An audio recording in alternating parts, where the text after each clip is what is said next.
They laughed at my cheap shoes, mocked my simple shirt, and told me single fathers could never handle real responsibility.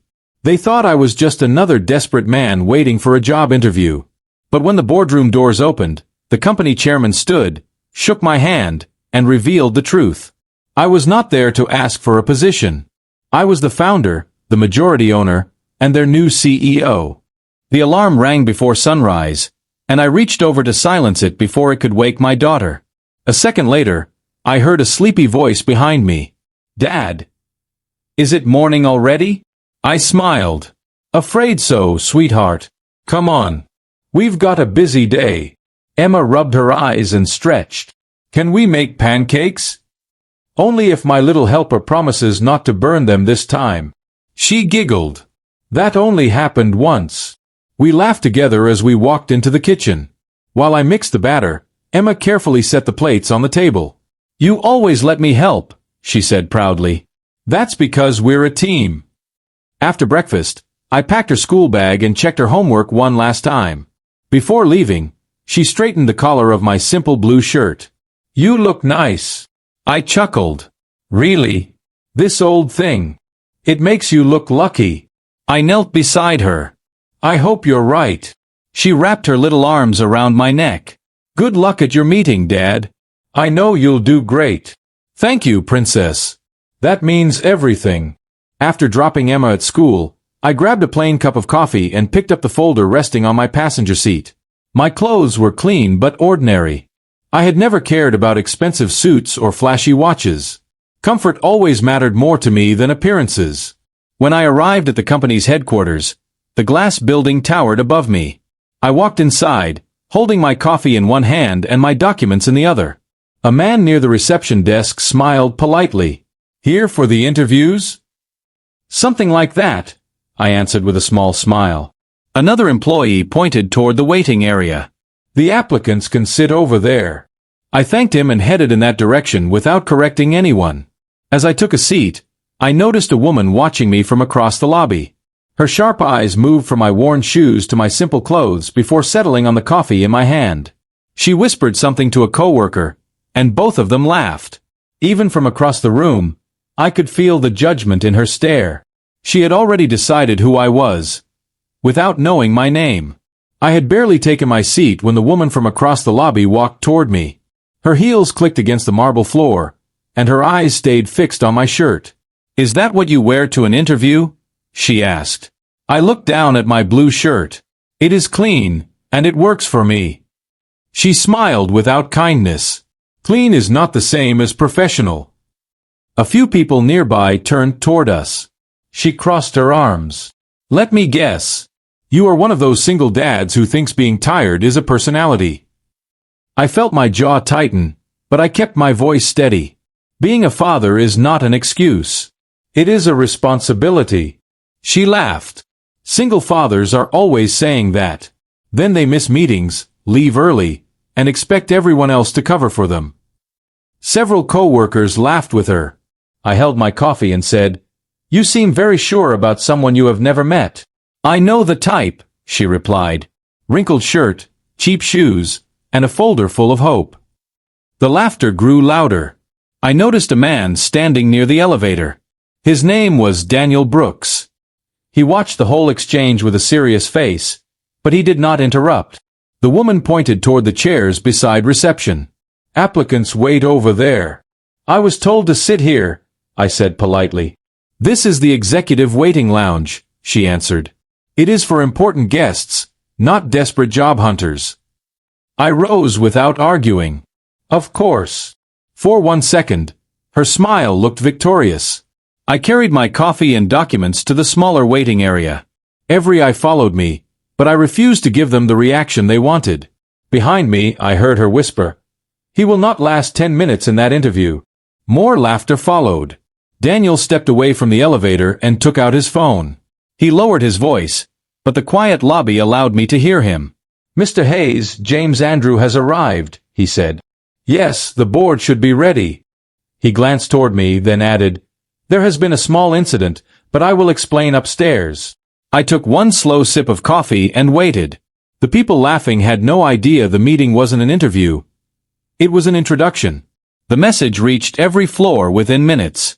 All employees must report to the main boardroom immediately for an important company announcement. I heard chairs scrape, phones lock, and nervous voices rise around me. No one seemed to know why the meeting had been called.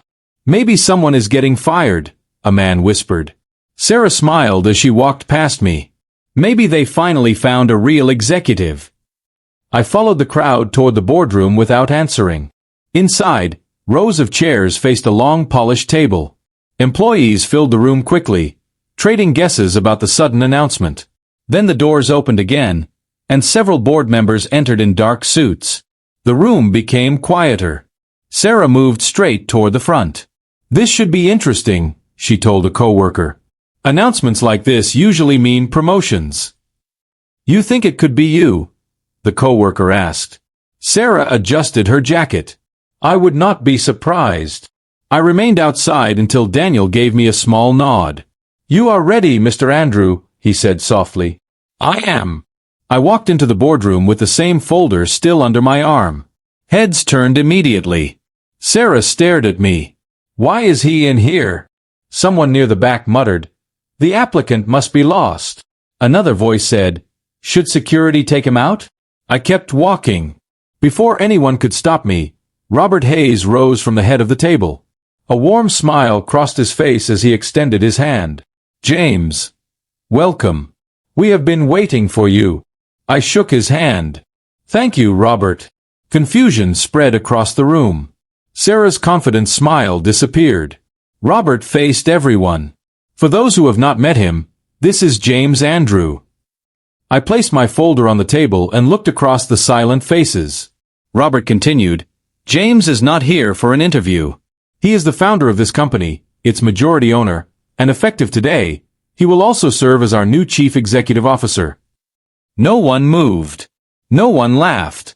I saw Sarah grip the edge of her chair as the color drained from her face. Her eyes dropped to my plain shirt, then rose slowly to meet mine. The room was so quiet that I could hear her uneven breathing. I did not smile or celebrate. I simply waited for everyone to understand the truth. Sarah felt the room spinning as every word she had spoken came rushing back. I found Sarah waiting for me in the empty hallway after everyone had left. She kept twisting her hands together, unable to look me in the eyes. I'm sorry," she whispered. "I judged you without knowing anything about you. I embarrassed you, and I don't expect you to forgive me." I looked at her for a long moment before answering. "You already admitted you were wrong. I don't need to embarrass you in front of everyone to prove a point." She blinked in surprise.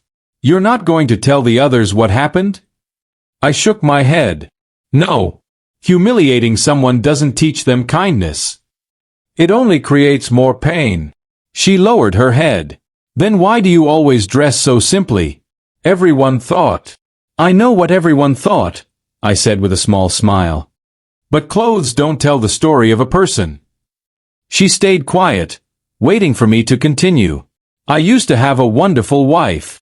She believed people should never measure themselves by money or appearance. When she passed away, my world changed overnight. Since then, my only goal has been raising my daughter, Emma.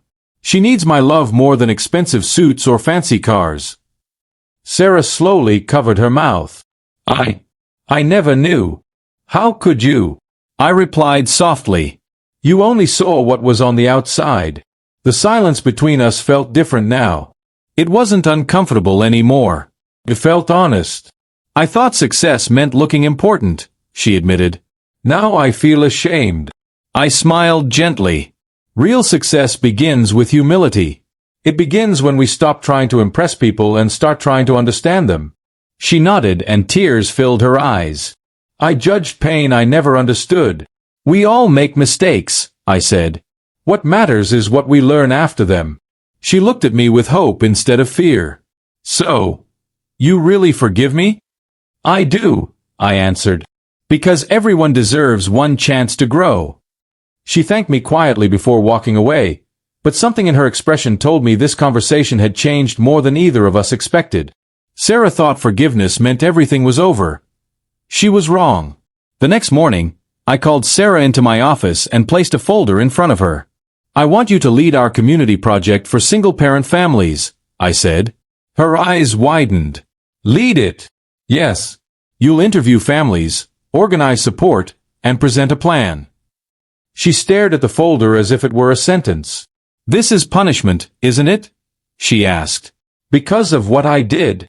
If I wanted to punish you, I would have embarrassed you, I replied. I'm giving you responsibility. She looked doubtful, but she accepted. I did not explain that trust could reveal character better than anger. I needed her to face lives she had once judged from a distance. 2 days later, I joined her for the first interviews. The first parent was a tired mother who worked nights and slept only when her children were at school. How do you manage? Sarah asked. I don't, the woman said with a weak smile. I just keep moving because they need me. Sarah lowered her pen. The next father arrived wearing a faded work shirt. He explained that he skipped meals so his daughter could attend school trips. You never buy anything for yourself? Sarah asked. He laughed softly. My child is my life. Seeing her happy is enough. I watched Sarah's face change. The confidence she usually wore had disappeared. After the interviews, she remained silent until we reached the hallway. They're giving up everything, she said. Yes. They sound like you. I felt my chest tighten, but I nodded. I thought simple clothes meant someone lacked ambition, she whispered. I never considered what they might be paying for instead. The following week, Sarah arrived early and stayed late. She called local businesses, built support lists, and rewrote the project plan until every family had practical help. You should go home, I told her one evening. Not yet, she said. One mother still needs childcare, and one father needs work with better hours. This matters to you now? She looked at the photographs beside the files. Yes, she said quietly. They deserve more than sympathy. They deserve someone who will help. I saw no pride in her eyes, only purpose. For the first time, Sarah stopped seeing job titles and started seeing people. The crisis began with one phone call that turned the entire office silent. Our client is canceling the partnership, the department manager said, rushing into my office. They believe we ignored the final project changes. Within minutes, panic spread through every floor. Phones rang non-stop. People blamed one another. Several team members gathered outside my door, speaking over each other. We sent everything. They changed the agreement. This could cost us millions. I raised my hand. Stop guessing. Find the facts. Before anyone moved, Sarah stepped forward with a file pressed against her chest. I think I know what happened, she said. Every face turned toward her. The client's revised instructions reached our system, she explained, but the update was attached to an older project record. Our team never saw it because the notification went to an inactive folder. Can you prove that? I asked. Yes, but I need time. You have it. Sarah hurried back to her desk. I followed at a distance and watched her compare messages, timestamps, and project files. This is my responsibility now, she told the team. No blaming anyone. Help me rebuild the correct version. One employee frowned. We can't finish tonight. We can, Sarah replied. The client trusted us. We have to earn that trust again. The office slowly emptied as midnight approached, but Sarah remained. She rewrote the plan, checked every detail, and called the client's representatives whenever she needed confirmation. I placed a cup of coffee beside her.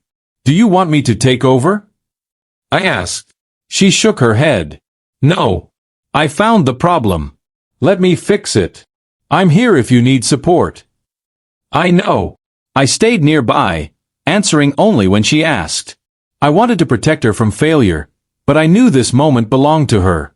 At sunrise, Sarah sent the corrected project and requested an urgent meeting. The client called an hour later. We reviewed the changes, the client said through the speaker. Your response was honest, fast, and complete. We will continue the partnership. A breath seemed to return to the office. Sarah closed her eyes for 1 second, then thanked the client calmly. When the call ended, the team surrounded her. You saved this partnership, someone said. No, Sarah replied. We fixed it together. The respect in their faces was no longer forced. She had earned it. I watched her accept their gratitude without pride, and something inside me settled into certainty. James finally saw something he had been waiting for. Real character. I stood beneath the bright lights of the company event, facing rows of employees who expected another speech about profits and growth. Instead, I took a breath and said, "Tonight, I want to tell you why this company exists." The room became still. When I was younger, I searched for work while raising my daughter alone. I had talent, determination, and ideas, but many people saw only a young single father. I paused as old memories tightened my chest. One interviewer looked at my application and asked, "How can you handle responsibility here when you already have so much responsibility at home?" Soft murmurs moved through the room. I answered, "Being a father taught me responsibility." He still rejected me. I looked across the faces before me. That was not the only rejection. Some judged my age. Some judged my simple clothes. Others believed my family situation made me unreliable. Sarah lowered her eyes. "I built this company because I wanted to create the opportunity one had once needed. I wanted talent to matter more than appearance. I wanted effort to matter more than status. I wanted people to be seen for what they could do." Silence filled the hall, but it no longer felt empty. It felt honest. One employee spoke quietly. "I think I have judged people that way too." Another nodded.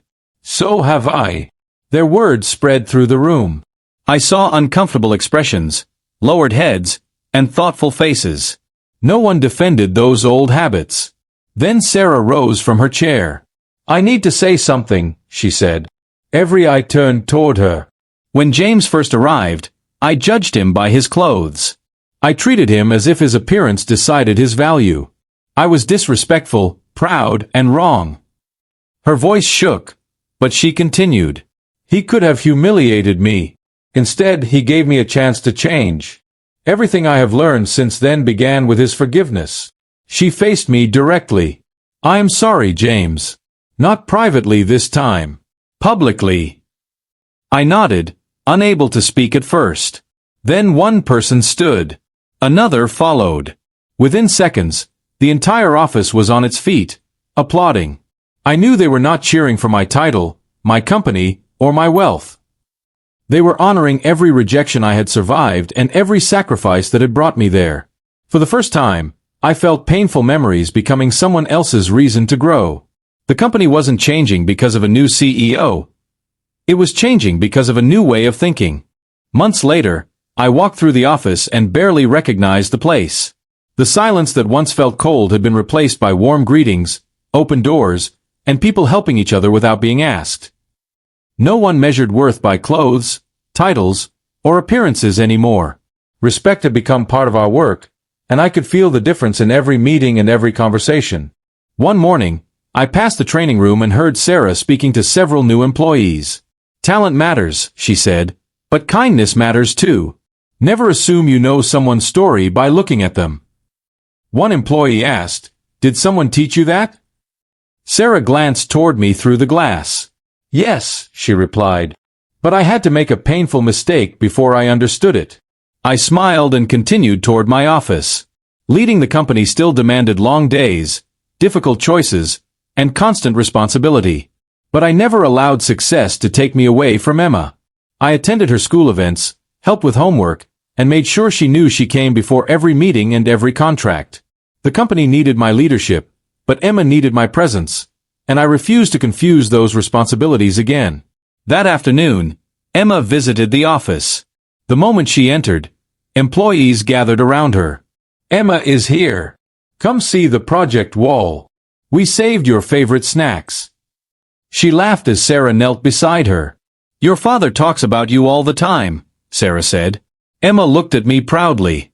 "He talks about work too, but not as much." Everyone laughed, including me. Later, Sarah found me near the elevator while Emma waited beside the doors. "I've wanted to say this for months," Sarah said. "Thank you for giving me a second chance instead of destroying my career." I studied her face. The pride I once saw had become humility. "Your future was never in my hands. It was always in the choices you made after your mistake." Her eyes filled with tears. I chose better because you showed me I could. No, I said gently. You chose better because you finally saw who you wanted to become. The elevator doors opened. Emma slipped her small hand into mine. Ready, Dad. Always. I looked back once. Sarah stood among co-workers who trusted her, inside a company that had learned success meant nothing without character. Then I walked out holding Emma's hand. The city lights glowed beyond the glass doors, but the greatest thing I had built was not waiting inside that office. It was walk. Final message. Never judge a person by their clothes, their job title, or the struggles you can see.